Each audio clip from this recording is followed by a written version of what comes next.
Conco strikes down one of the bigger regionals that we've had under new ban list. Don't be like 30% of you that have not smashed the ever-living crap out of that subscribe button. Smash it so you guys don't miss out on more awesome content. We're going to be looking at the Philadelphia, Pennsylvania regional here. Now, for those of you that don't know, Philly is usually a very big regional for the region, obviously, because, you know, it pulls from New York and New Jersey. You know, a lot of the corresponding surrounding area is extremely huge. So usually seeing, you know, representative meta out of this region is usually pretty important here. So we had two Kashtira in Top Cut. It's been a pretty big story, this format that we've seen. Kashtira has been like the big angry little bully in the room, you know, kind of dominating a lot of, you know, the meta. We also have two Despia decks in Top Cut as well. Actually, extremely happy to see, you know, Despia actually returning. Somebody would be like, well, Rob, you always say you hate Despia. No, I just don't like the consistency of it. It's very hit or miss some days. And we actually had Despia winning the event, which is particularly crazy to me. We also had one Vanquish Soul in Top Cut. We had a Tear Laments smash through as well. We also had a Labyrinth, and then we also had a Mantrangolo deck in Top Cut as well. Now, I was extremely excited to see, you know, Mantrangolo actually doing something. And I think that when you see, you know, some of the interesting little innovations that that build brings to the table, it's crazy. Now, you're going to notice that there's no Sprite in this Top Cut. Sprite has been one of those decks that, you know, was projected to be one of the crazier top-end heavy decks in the room. But it looks like for, you know, the region of this part of the U.S., I mean, there was no Sprite in Top Cut. I'm sure it might have made top 16, but for all intents and purposes, you see the spread here across the board for what players are kind of testing out here.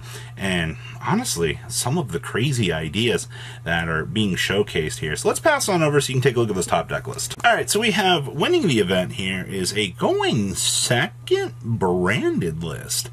What in the world are we trying to do here? The fact that we're getting away with no crossout designators at all is kind of interesting to me. Okay, so, I mean, I guess we just make sure we go for absolute value here, just to make sure that we can essentially try to win the game. So we have one copy of Adlydium, two copies of Albion, two copies of Aluber, triple Blazing Cartesia. This feels a little bit extreme, but I understand. We have one Tragedy with two copies of Edgimp. You got the triple Fallen of Albez with your one Quem, your one Spriggan Skit. I don't really tend to see this as a show up, but that's okay. We also have one Libellion, and then we have one copy of Mercurier. No Saronir? Okay, that's interesting. We also have triple Branded Fusion, two Branded in red, one Branded Lost with your triple Branded opening, one Called by the Grave with your one Foolish Bro, two copies of Patchwork, triple Fusion Deployment, your one Gold Sark, your one Poly, and of course, one Retribution, and triple copies of Evenly Laugh at Your Opponent. Then you got the one Lulu Walleth, your one Sprint, your one Rimbroom, your one Draco Stapelia with your two copies of Mirdrade, got your two Lubellion, your one Guardian Chimera, two copies of the Dusk Dragon, one copy of Quadratus, your one Albion, and two other copies of Discount Albion. Then, of course, we got triple copies of Magna Hut, one Saronir, Sophon Saronir, got your triple Droll, your triple Kurikara, your triple Cosmic Cyclone, and your two copies of Lightning Storm here, wrapping up a little bit more of an interesting push out here for the meta. Once again, though, don't underestimate the value that you kind of get with a deck like this. That's a cop-out answer, but, you know, no crossouts and you're playing evenly matched. Actually, wild to see. Next up here, we have our Mantrangolo deck. Now, one of the first things that catches my attention is we're playing the Magicalized Doston map, so you can only control one of these. The equipped monster cannot be attributed or be used as fusion material, synchro material, or exceed material for a summon. And when this card is destroyed by an opponent's card effect, blah, blah, blah, you can add a Doston monster from your deck, and you don't care about that. You care that your Mantrangolo reflection damage strategy actually can't be attributed by a kaiju, and then, you know, they can't fuse synchro or exceed with it. That's big. Now, I mean, obviously they can Underworld Goddess link someone out with it. There's always, the possibility of that. But when you're digging into these equips, there's a lot of little things here. They can't be destroyed by battle. Your opponent takes any battle damage, and then they can't target Mantrangolo cards you control card effects. You get into some very, very extremely dangerous territory out here for the meta. So we have one copy of Dogron. We've got triple copies of Droll and Lockbird, triple copies of Hare. We got triple copies of Huli. We got the one copy of Jizukuru. Triple copies of Lava Golem with 2 copies of Nini. We also have triple copies of Space Rock, 1 copy of Thunder King the Lightning Strike Kaiju. And of course we have triple Ohime. We also have 1 Axe of Fools. Do keep in mind here that this is essentially game on anything with more than 2,000 attack for Battle Phase Reflection. You have 2 copies of the Model Wishadori, 2 copies of Fire Dance, 1 Minkanko Kagura, 1 Petrification Dance, and then we have the Reflection Rondos, triple Water Ebereski, triple Extrav, triple Prep, 2 copies of the Great Minkanko Ceremony, and then 1 Rivalry. Then, of course, you got 1 Wind, 1 Anima, 1 Avermax, 1 Lina, 1 Unicorn, 1 Phoenix, 1 IP, 1 Hida, 1 Iria, 1 Dynamondo, 1 Dahark, 1 Boral Sword, your 1 Asa, Gaia Dragon, and Zeus. And then triple Veiler, triple Slumber, the 1 Mop. And then, of course, 2 Twin Twister, triple Evenly, and triple Imperm here, wrapping up your Minkanko strategy.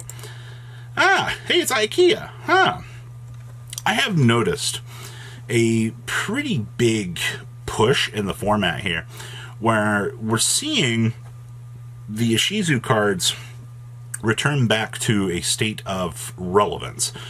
Just specifically, though, Mudora and Keldo, because these are the shuffle backers. These are the ones that, give you the ability to reset resources, take things away from your opponent, and put yourself into a pretty decent position upon, resolution of these effects. And then, of course, we do see EEV and then DDV cited down here. Gotta love the fact this deck gets to abuse the viruses. So we have triple copies of Ariana, triple copies of Ash. We also have triple copies of Fenrir, 1 copy of Keldo with your triple copies of the Little Chandelier. I also have the 1 Cuckoo Clock, triple copies of My Stove. We also have triple copies of Lady Labyrinth, 1 Lovely Labyrinth, 1 copy of Mudora with triple copies of the Space Rock. We also got the 1 Called by the Grave, your 1 Labyrinth, your 1 Pot of Extravagance, triple copies of Big Welcome Labyrinth, 1 EEV, we've got triple copies of Infinite Impermanence, 1 Terrors of the Overroot, and then 2 copies of Welcome Labyrinth. Actually interesting to see the cutback here, but I mean, to be fair, Big Welcome Labyrinth is like literally the better card. We also have the 1 Underworld Goddess, triple News Reporter, 1 copy Unicorn with 1 Phoenix. We have 1 Dahark, 1 Baguski. Got the 1 Exciton Knight with your 1 Zeus. Got the 1 Psyche and Punisher, triple Chaos Angel, and 1 Baron de Fleur. And then we have 1 copy of Jerusalem, 2 copies of Magna Hut, triple copies of Turtle, 2 Ghost Spells, triple copies of Cosmic, 1 Feather Duster, 1 DDV, 1 Dimensional Barrier, and 1 copy of the Full Force Virus here. Wrapping up, well, a very interesting take on IKEA. And our last list here, Vanquish. So, wow, talk about the diversity for, available information out of this, because you do get to see, Shifter doing its thing here. You do see the 1 Rice Heart being teched in here. I love the fact that this deck just gets to cheese out, the interaction that you get with this. So, man, this makes this deck so cheesy. So, of course, you have triple Ash Blossom and Joy Spring. You got 2 copies of Dimension Shifter, triple copies of Fenrir with 1 copy of Arise Heart. Got 2 Karikara with 2 copies of Kaiser Valius, triple copies of Dr. Mad Love, 2 copies of the Borger. You got the 1 Pantera with your 1 copy of Pluton HG. You got the triple Rosin. You got triple copies of Filtering Power, 1 Rhoda, your triple Stake Your Soul, 2 copies of Talents, 1 Continue, 1 Dust Devil, and then triple Imperm, and then, of course, triple copies of what I still think is literally the best card in the entire deck. Forgetting your opponent is absolutely amazing. Alright, and then, of course, down here you have the 1 Security Dragon, triple Rock of the Vanquisher, 1 Unicorn, 1 Phoenix, 1 Cerberus, 1 Access Code.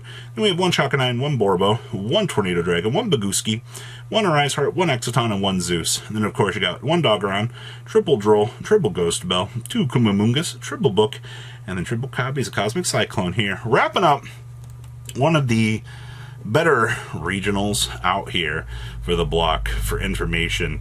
to see. So what do you think about all the little interesting moving pieces here for this particular event? Please leave a comment down below. Tell me what you guys think, and I'll see your beautiful faces back here later today, guys. Peace out. Patrons, thank you.